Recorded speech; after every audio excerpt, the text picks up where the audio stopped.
Tu dirais à la mariée si la maquilleuse essayait exprès de la rendre moins jolie que les demoiselles d'honneur. Alors voilà, je suis là, je regarde la maquilleuse tartiner du fond de teint grisâtre sur Maeva, ma meilleure pote. On aurait dit du maquillage pour carnaval. Pendant ce temps, les autres filles dans la chambre d'à côté se font sublimer avec du Dior et du Nars. C'était pas normal. Je fais genre que je cherche mon chargeur derrière la coiffeuse. Et là, je vois deux trousses. Une marquée mariée, toute dégueu, avec des pinceaux éclatés et des produits moisis. Et une autre, toute clean, bien rangée, remplie de trucs de pro. J'attrape la maquilleuse discrètement et je lui demande cash c'est quoi ce délire. Elle panique un peu, essaie de noyer le poisson, puis finit par avouer c'est Chloé, la témoin, qui lui a filé 500 balles en plus pour que Maeva soit moins mise en valeur. Apparemment, Chloé est raide dingue du marié depuis des années. J'ai eu un choc. Maeva papotait joyeusement, trop excitée pour les photos, pendant qu'on la déguisait presque. Et la maquilleuse sortait des phrases du style « T'inquiète, ça rendra bien en photo » ou « Parfois, moins c'est mieux pour une mariée ». J'ai essayé de glisser à Maeva qu'on pourrait peut-être tenter un autre look. Elle a juste rigolé et m'a dit qu'elle faisait confiance à la pro. Les autres filles étaient trop loin pour capter quoi que ce soit. Chaque coup de pinceau m'angoissait un peu plus. Et puis, elle lui colle un rouge à lèvres marron, genre la couleur d'un vieux café froid. Maeva lui demande si c'est normal. Et la maquilleuse lui sort que c'est hyper tendance, nude chic pour une mariée. Là, j'en pouvais plus. J'envoie un texto à la petite sœur de Maeva, qui se préparait en bas. Elle débarque, voit le désastre, et son visage se fige. On invente un prétexte genre « Ta robe a un souci, vite viens ». Dès qu'on sort de la pièce, je balance tout. Maeva ne pleure pas. Elle reste calme, me demande à voir la trousse. Elle la regarde, puis dit « Va chercher mon kit de secours dans la voiture ». En fait,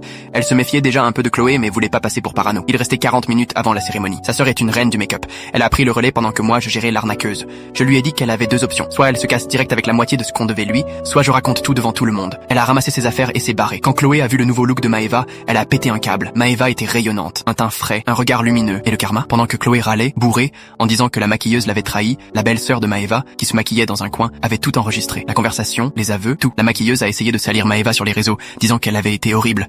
La belle-sœur a balancé l'audio en réponse. Son business a coulé. Et Chloé, elle est devenue la leçon vivante qu'on se raconte entre potes. Maeva pense toujours que c'est sa sœur qui a tout capté en première. Moi, je dis rien. Et j'avoue, j'adore voir Chloé devoir liker les photos sublimes de Maeva à chaque fois qu'elles apparaissent.